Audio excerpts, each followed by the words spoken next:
Hey, everybody. Welcome back to another episode of Holistics Highlights. I'm Scott Kaplan along with Alex Padilla and John Browner, and really the brains, and I will admit the beauty behind this operation, Ruthie Edelson, who runs the marketing at Torrey Holistics. We're glad to have everybody here for episode 5. Ruthie, how are you today? Great. Thank you for that intro, Scott. That was so kind of you. Well, I always like to tell you when you're having a really spectacular hair day, and you're having one today, girlfriend. Thank you. How Ruthie, are you guys doing? we're really good. I say we. I'm speaking for the guys. Guys, are you guys okay? Yeah, I'm good. I'm living. You already know. I'm really good big too. bottle now. Yeah, I'm really good too. Ruthie, I was following your social media, and like you, I'm a dad who's got kids on spring break. I saw you traveling around and checking out really cool art and spending some time up in the Northern California Bay Area. How was that? It was amazing. We took a quick trip up to San Francisco for a long weekend, and it was fantastic. All right. Well, I'm really excited about our guest today because you said, hey, guys, we're having on somebody today who's really a rock star in the cannabis world. And we're about to meet Tina from Moon Made Farms. Hard to say sometimes. Alex, before we meet Tina, you think you could show us around their website and we can take a look at how they report themselves, how they explain who they are.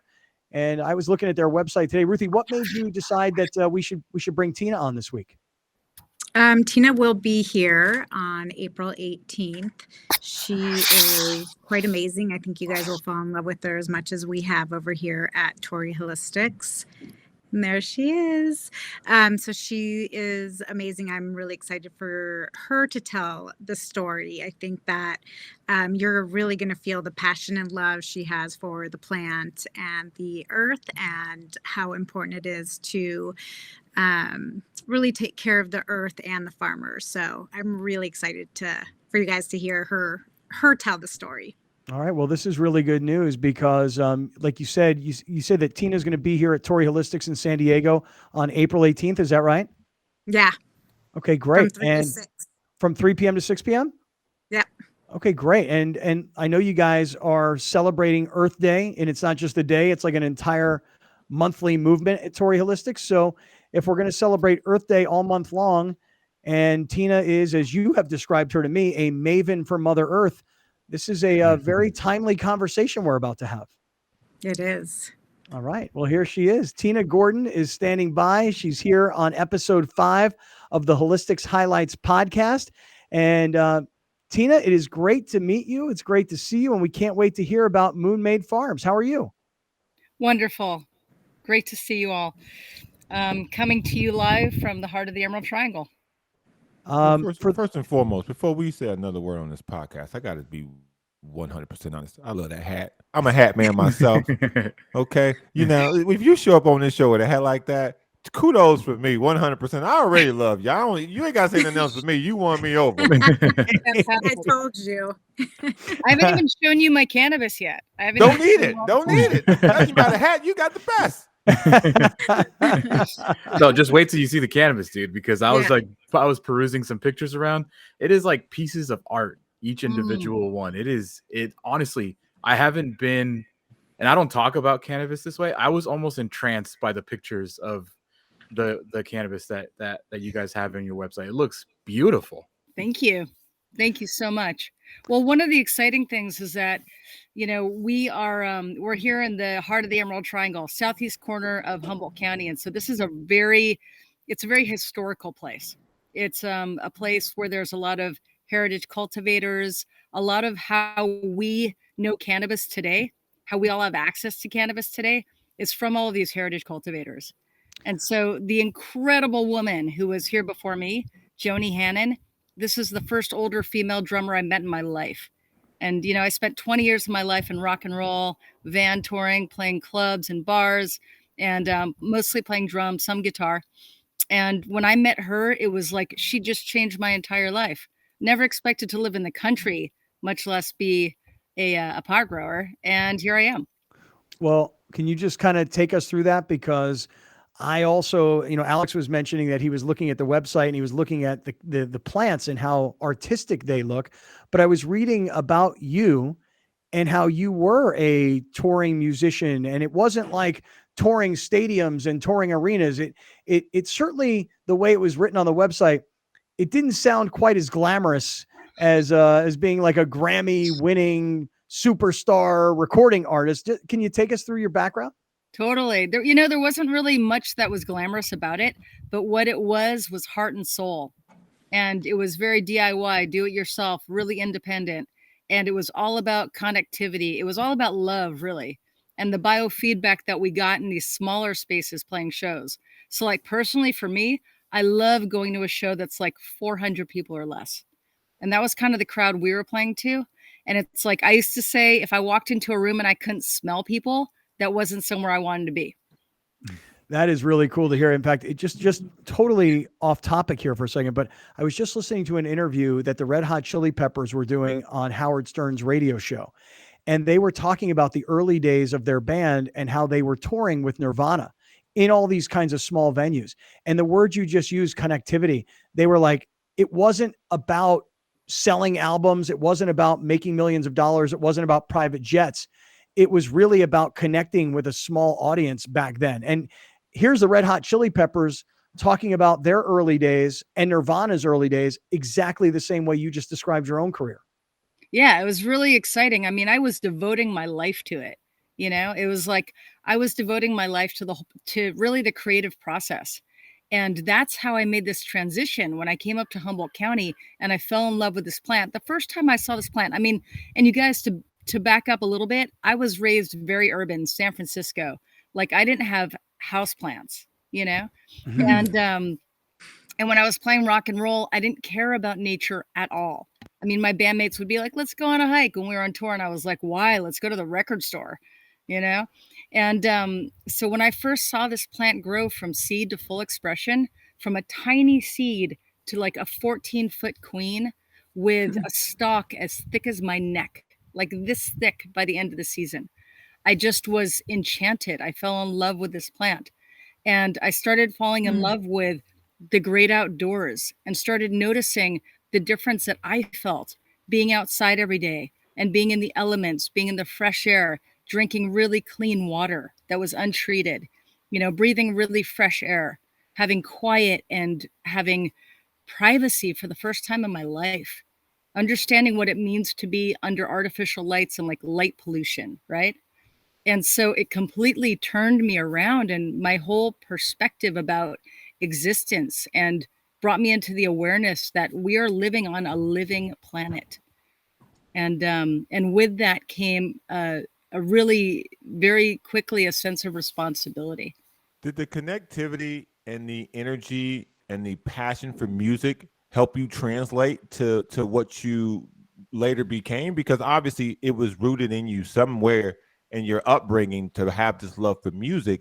Was it easy to transition to that passion, or did it still take some work for you to kind of find your footing and your direction in this industry now? Oh yeah. I mean, when I first came up here, I'm 5 hours north of San Francisco. And the first year that I was here, I had my 1972 Mercury Cougar. I had my mobile soundstage built out of a 1980 Chevy box van. And I had a generator to play generator shows, in like random locations. And every week I'd jump into my 72 Cougar and I'd get down to the city and I was just like, my feet needed concrete, I needed to get back into rock and roll. I was still in a band at that time called AC/DC. It was a tribute band to early AC/DC, all women. And here's what happened is I started noticing that I couldn't wait to get back to the hill. I couldn't wait to get back to Humboldt, and I missed the plants. And so that's when I knew I was going through a life transition. And the thing that's really that translates from playing music and in the way that I learned, which is I taught myself, and my bandmates taught me. So like I had no idea how to play drums, and I just jumped in and I started jamming, and I learned from like my own sense of inherent intelligence, like intuition, right? And all of a sudden I was like, wow, I can speak this language. And it was the same thing with plants. It really was through observation and tuning in with all of my senses. So I started looking at the plants very carefully and smelling them. And I started listening to like the soil as I was watering the soil and just noticing things that like I never tuned into before. And so this became, so later on, I wrote this little monograph. It's 26 pages, looks like this. And some of these philosophy pieces are in here. And so I filled this with like, you know, pictures of the farm, pictures of the plants, and what it means to me to cultivate this plant, right? And so the way that I like to teach cultivation, it's not like from a botany perspective, it's not like from an agronomy perspective, it's from a living senses perspective. You know, it's like from a sensory intelligence perspective. And so, and this is what I think this plant has to offer, folks. Like when you're smoking this plant, I'm going to open up, this is some of our dried flower. And I'm going to hold this up for you so you can check it out. So this is what it looks like, right? And I'm going to hold up some flower for you.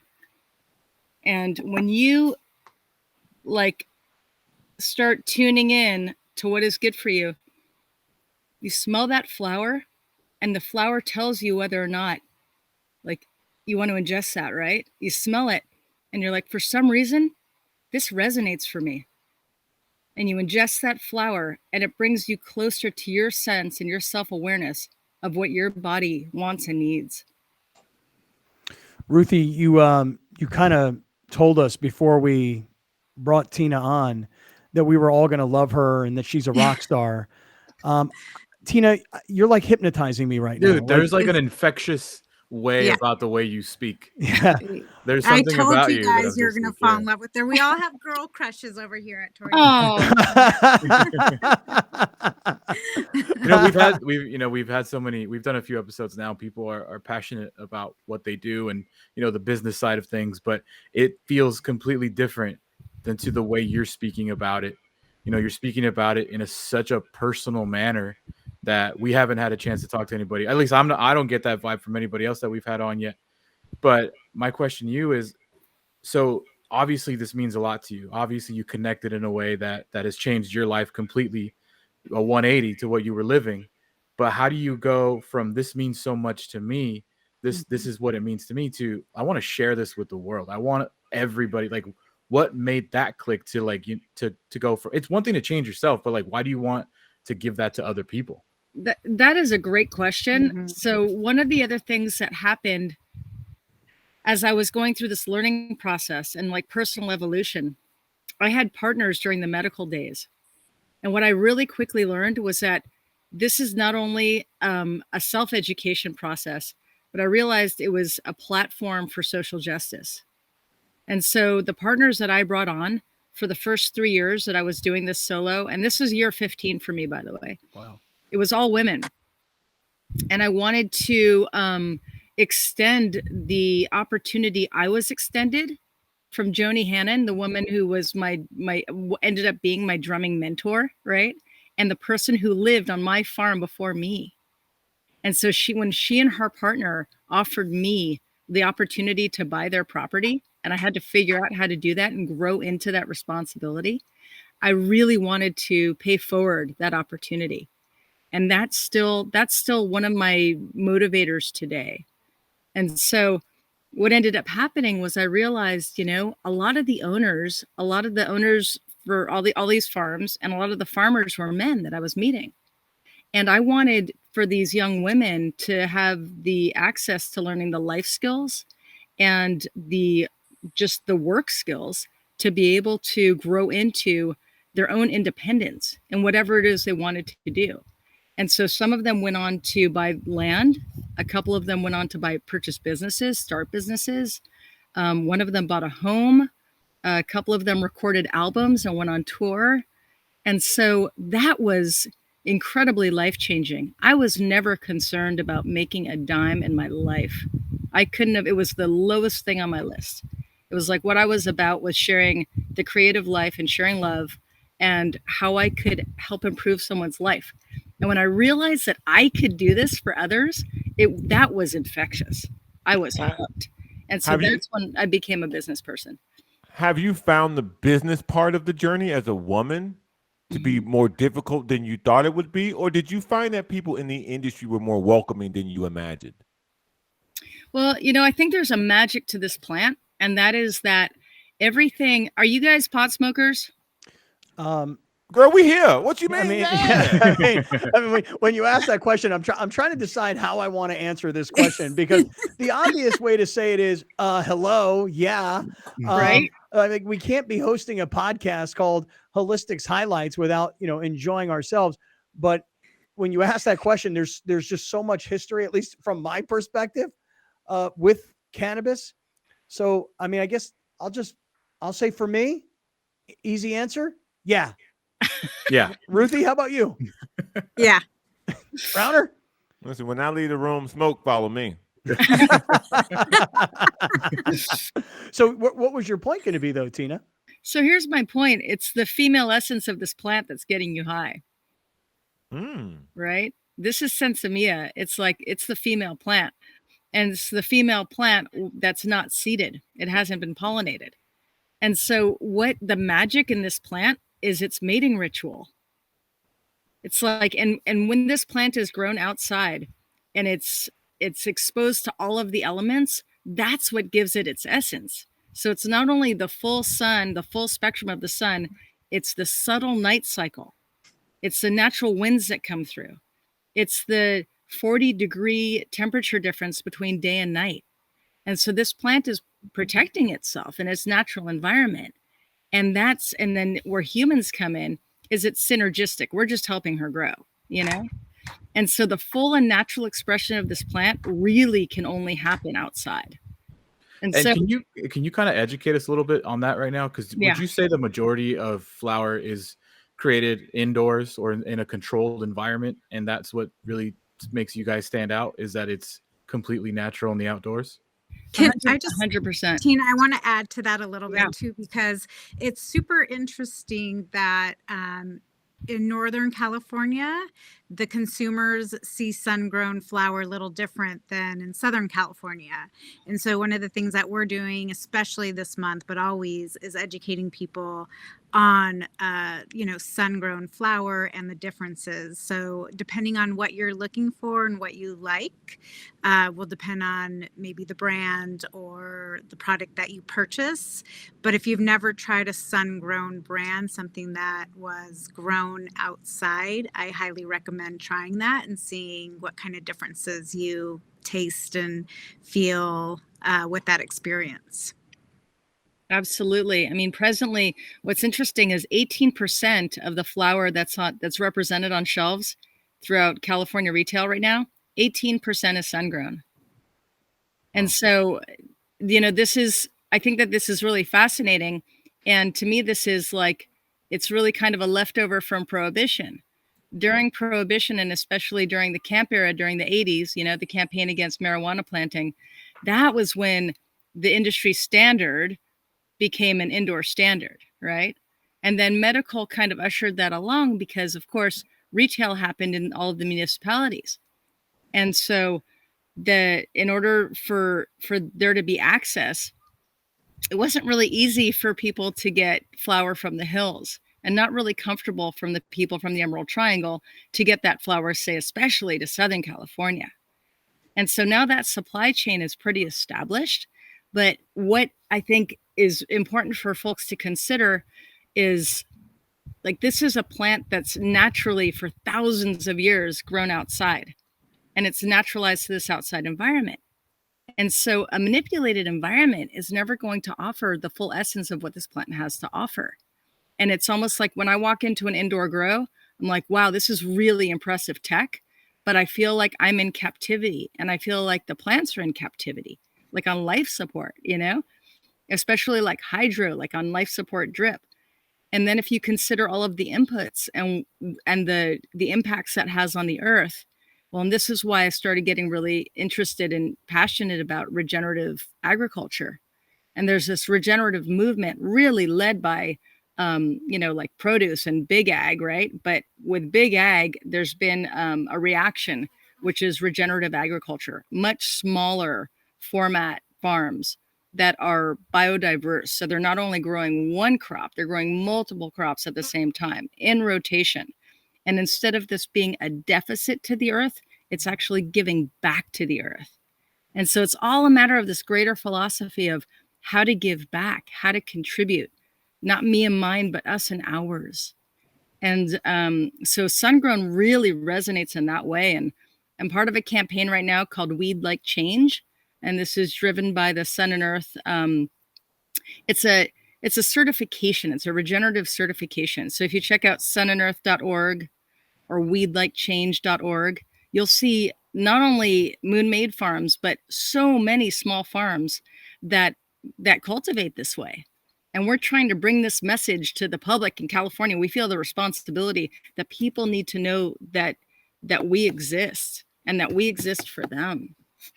Tina, I'm curious, how many different forms can I walk in? And Ruthie, you may have the answer to this even as well.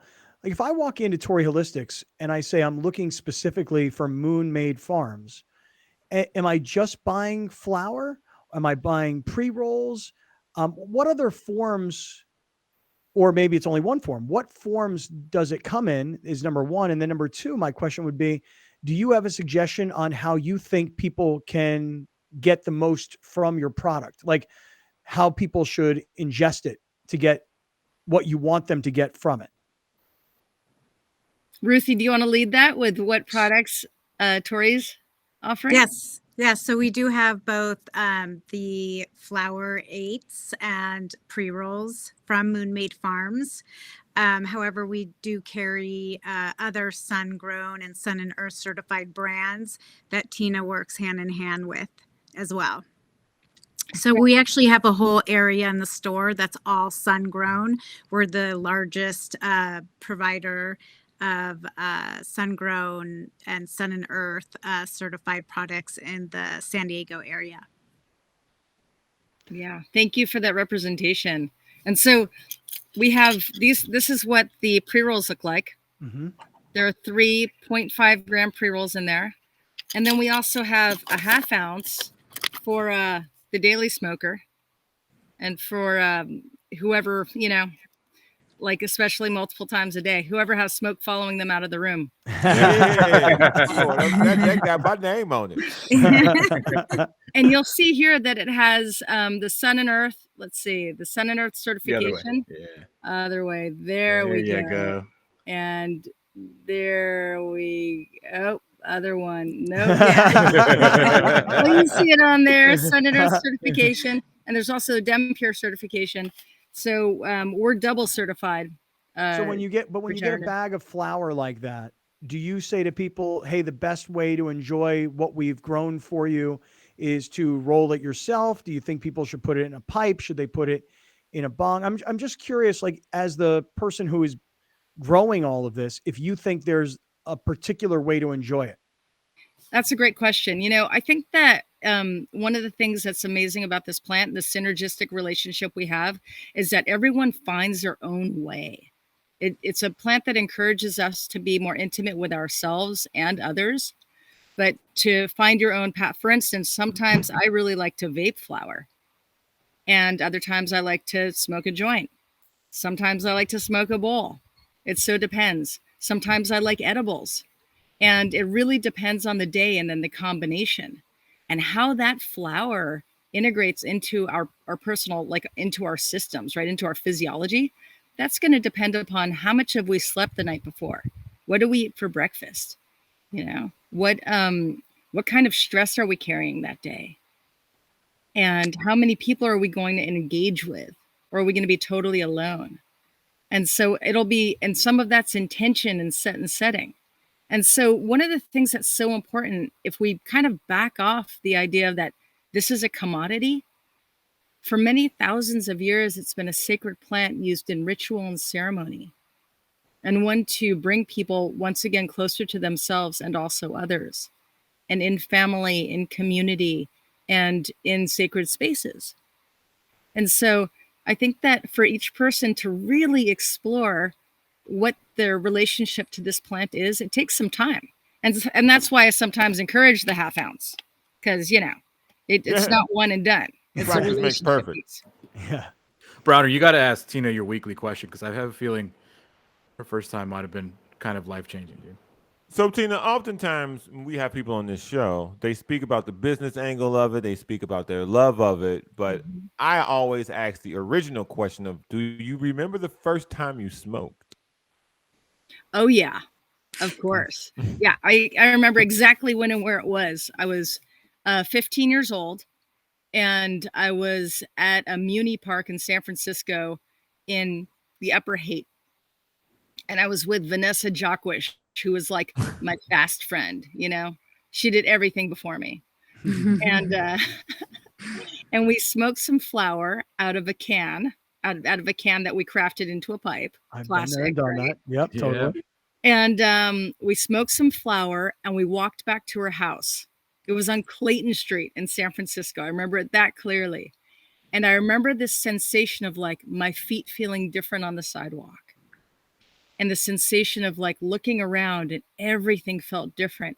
And I felt as if I was in a cloud, you know, and it's like it was this shift in perspective and a shift in all of my senses. I felt it throughout my entire body, not dreamlike, very connected to the moment and grounded, however, like almost floating at the same time. Nice. It was life changing. It was good stuff then off the beginning, because we had some stories where somebody was behind a 7-Eleven with a Bud Light, and it wasn't, you know, it was There off you to a go. start, but not a good one. Well, let me ask you though, after that experience and then through your music career, were you a cannabis user throughout your music career before you got the farm and before you took it over and before you got into the industry? That's a great question too. You know, I was not a heavy cannabis smoker, and this is the reason why. Is because sometimes I would feel great and sometimes I would feel terrible after I smoked. And I could never predict what the outcome would be. And that's because I think sometimes I was smoking something that was like really clean, organic, sun grown. And sometimes I was smoking Chemi Indoor. And Chemi Indoor does not do it for me. I feel like paranoid and anxious. And I feel just like I don't feel inspired, you know? And so it wasn't until and this is the other thing, I got really into smoking when I was teaching myself to play guitar. And so and that unpredictability, it was so like playing roulette, you know? So sometimes I would like smoke a couple hits and come up with these riffs and it was epic. And then I would smoke again and I would try to go back into those riffs and I couldn't reach them. And so it was like this dance that I was playing for many years. And then when I moved up and I started really learning about sun grown and the different cultivation styles, what I also started understanding was every farm and every grow is an extension of someone's personality. And so this is why I encourage people to ask the question, where is this from? Who grew it? How was it grown? And I think that that's more important than like THC percentage, you know? And that cannabinoid and terpene profile, it does have a lot to do with the flower and the experience, and there is more predictability. Though I would argue that it's actually more like the environment the flower is grown in and how it's grown.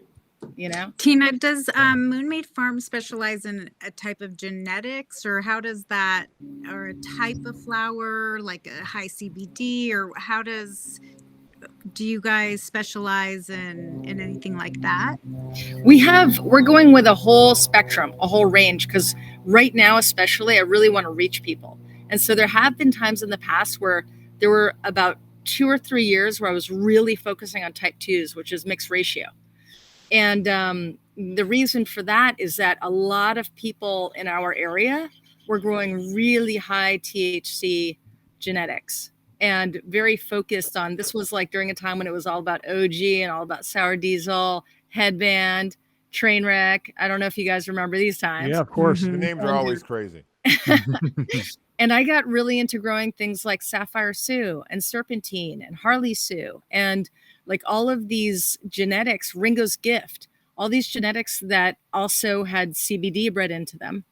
And I think that mixed ratios offer something to a lot of people that's relatively unexplored. And that is like a less dramatic effect and a more kind of holistic effect that a lot of people have. And I think that a lot of people can benefit from this. And so for a while, it was getting some attention and some traction, and I was able to connect with the people who were benefiting. And then I just couldn't move it at all. It just wasn't moving. So this year, we're bringing it back. We're bringing back Serpentine and Sapphire Sue. But we also have a lot of our biovortex genetics. I love working with people like breeders who are very passionate about it. So Biovortex, if you have the opportunity to check him out, he approaches genetics as an art platform. So it's his art project. And so he comes to the farm and he matches us with genetics. And so we've been growing Orange Valley Sun, Cherry Moon, Sapphire Sue is from him, Jesse Dodd, Biovortex. And this year we're also doing a Puppy Breath cross and a P-Funk cross. Super excited about those. And then we also do like some hype strains. Like, so we have a small amount of mixed light, and so we're doing light dep, which is we do it in a way that it's very low energy intensive. But we're doing that also so that we come out with something in the summer, and we're trying to reach that kind of indoor and greenhouse crowd, and trying to speak that language, and that's a lot of hype strains. And so we're going to be doing things like waffle cones and like rainbow belts and stuff that you see more like indoor brands promoting. And I want people to have the opportunity to, basically, I feel that people are paying farm to table prices for fast food and paying fast food for farm to table right now. So I want to offer them farm to table so they can compare that to the fast food, and pay less for farm to table. And they can have that experience and decide for themselves what works for them.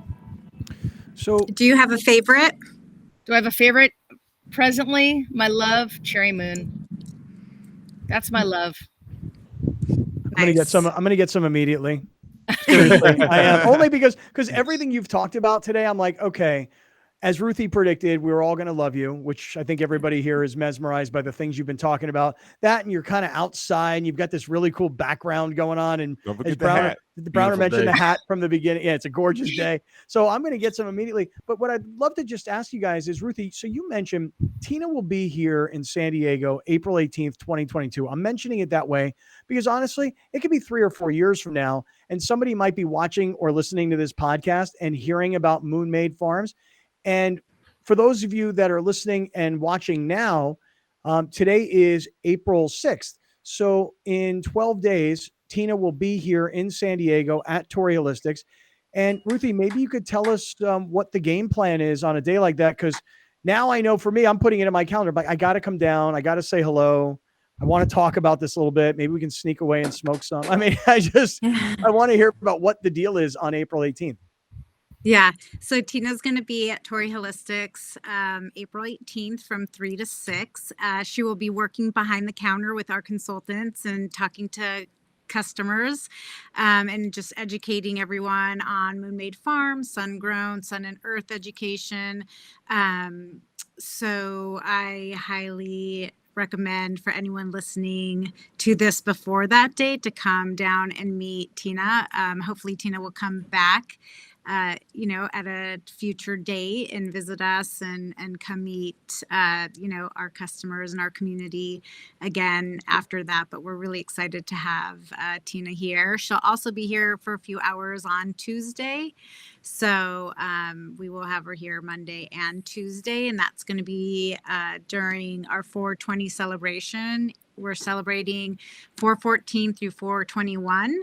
And then again, we're celebrating Earth Day all month long because it is really, really important to Torrey Holistics and everyone that works here that we continue to really educate people on the plant and the earth and really respect, the farmers and where it's coming from. So we're really excited. We always love our April. Well, April 18th is a Monday. And April 19th is a Tuesday. You mentioned obviously both of those dates. And as I listen to you talk, Tina, I mean, the way people who drink wine think about wine. Wait a second. What do we have going on behind you here, Ruthie? What do we have over your shoulder here? Yeah. I'm trying to see the sign. I'm trying to see it. Hold on. Hold it closer. Hi, Tina. We love Moon Maze. Yay, we love you. That was it. That was my big cameo. Goodbye. But I think it's interesting the way you talk about cannabis and knowing who the growers are, knowing where it was grown, knowing the weather that it was grown in, all these sorts of things.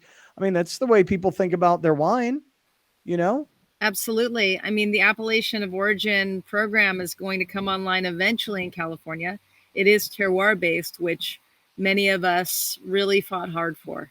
And that is in full reverence for this plant and how it's grown and how it's grown in nature. So really excited to see that fold out. And another thing that's really exciting, you guys, we're working with the chemistry professor from Columbia University in New York, who reached out to myself and Huckleberry Hill Farms and asked, hey, I'm having a really different experience with the sun-grown than the indoor I've been smoking for the last couple of years. And can you tell me why? And I want to find out. So will you participate in studying this with me? And so we said, absolutely, yes. This is almost a year ago.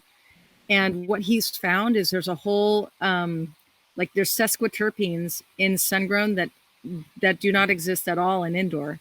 And it's not tested for presently in California. And so we're seeing that it's something that we already know. And the people who understand this, can already feel this, know this. But sun-grown isn't truly being represented in the market yet for all of the benefits that it has. And it's a really exciting time, I think, for sun-grown and for education. And as we slowly come out of all of the damage from prohibition, and also some of those advances that happened indoor. But as people are getting more access to this plant than ever before in history, we're starting to understand some of these benefits. And I'm so grateful to be able to participate in these kinds of studies. Well, Tina, one of the things that we try to do here with this podcast is we try and keep it tight because we know that people don't have this long, attention span. So we try to keep it to 30. We're right there, but we'll say it like this. Your first appearance on Holistic Highlights, but certainly not your last. We have a lot more to cover the next time you come back. So excited. Thanks for having me, you guys. This has been a great conversation. Can't wait to do more. Yeah, and we'll see you on April 18th at Torrey Holistics. Can't wait to visit Torrey Holistics. I'm a big fan. All right, Tina, we'll talk to you soon. Likewise. Much love. Thanks, Thank you. Tina. Okay, Ruthie. Wow. I told you. I mean, I don't know about you guys. I'm I swear to you, I promise you, I've not put 1 ounce of cannabis in my body so far today. I'm like mesmerized, hypnotized. I don't mean to sound like I'm trying to over exaggerate the situation, but she just has a way about the way she talks, her passion for the plant, her backstory, how she got there to Humboldt. I can't wait to meet her on April 18th. I know. I can't wait to meet her in real life. I've never met her in real life, only through Zoom, but she, like you said, is so mesmerizing and comes with so much wisdom and is just a beautiful soul. Yeah. Brown, are you gonna be looking for that bag of the half ounce? Listen, man, and the hat. And that. I hope she come down. I hope they're like a package deal when she come down. She bring a bunch of hats and she bring a bunch of Tina what? starts selling her merch, man. I mean, Tina should put that on her merch page. She should. She's got good merch. She had me one when she showed up with the hat. I really do. And when want we like got a to the other box. stuff, I was like, "This is unbelievable." I want And a in box of combination with the pre-rolls. hat. Yeah. Alex, do you have that picture of her with all the flowers? This one? No, there's one other picture. We'll have to put it somewhere else. But there's another picture of her. I mean, those look like baseball bats. Those things are huge. I mean, they're amazing plants. Huge nuts. Right. I mean, incredible looking plants. And Alex, as you were saying earlier, just to look at that. That. I mean, look at that picture. That is adorable. And Yeah. I wonder this, and maybe I should have asked her this, but Ruthie, is it commonplace in the store to buy seeds so that if people wanted to try and grow themselves, not even like with lighting and I don't know much about growing really, but Yeah. I just figure I look at my backyard and I look at all the sunshine, I look at the plants that are growing back there, and I'm thinking to myself, why don't I at least try? And so It the way is. It's so much fun. We do sell seeds. And I actually did it as a science project, and I wanted to experience it with my kids because I'm trying to do harm reduction and teach them everything. That way they're going into a situation as high schoolers knowing more rather than less. This just say no to drugs obviously doesn't work.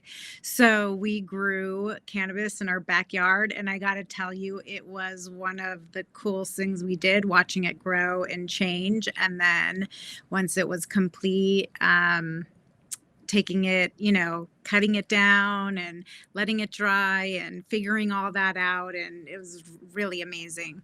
How long does it take? Quite a while. It was a good 6, 7, 8 month process. Yeah, I better start like this week, Well, you need to figure out, when to grow it. Actually, I think this might be a good time. Typically the best time for it to be completed is October, November. So I think this is actually the perfect time to start harvesting it. Yeah, I just feel like, the way she talked today about, being outdoors and the sunshine and the wind and the temperature change, like that all sounded really interesting to me as a consumer of the products. I never really think to myself about, is this grown outdoors? Is this grown indoors? Is this under lights? Is this Never under thought about sun? it till today. I never think Oh, about wow. I would recommend doing a taste test. Well, we need to 'Cause go you over may- and do this it. together. Yeah, right. Yeah. Yeah. You may have never realized or recognized the difference until you pay attention and do that. All right. Well, I think I want to say to everybody who's listening and watching, we'll see you sometime between 3 and 6 p.m. on April 18th. Perhaps it'll be April 19th. And I know we'll see everybody at the store on 420 because I know we're all planning on coming down to hang out for a little while. I told you the story, but I walked in and I gave my license to the young person who was sitting behind the counter at Tory, and they gave me back my license and they were like, "Hey, we're all listening to the Holistics Highlights podcast. We really, really love it." In fact, I got some of the people who were working inside the shop going, "When am I coming on? When am I coming on Holistics Highlights?" So, it's starting to really catch on, Ruthie. Great episode 5. And one more time, Alex, perhaps you could just put it up on the screen for everybody. It's moonmadefarms.com, moonmadefarms.com. You can also follow them on Instagram at moonmadefarms. I know I started following them earlier today as well, but the website kind of gives you a whole bunch about their company, their background, the people involved, and a lot about education. And so it's a really informative website for people that now have greater interest in what Tina and Moonmade does. Well, that's going to do it then for episode 5 of the Holistics Highlights podcast. Maybe, I hate to say it like this, maybe my favorite episode so far. Wow. We're only going to hopefully get better. Yep, right hopefully on. the guests bring it like Tina did. Oh, Tina was great. Ruthie, have a great rest of your day. Thank you so much. And we will see you next week for episode 6. Thanks, guys. Always great. All right, everybody. We'll see you next time.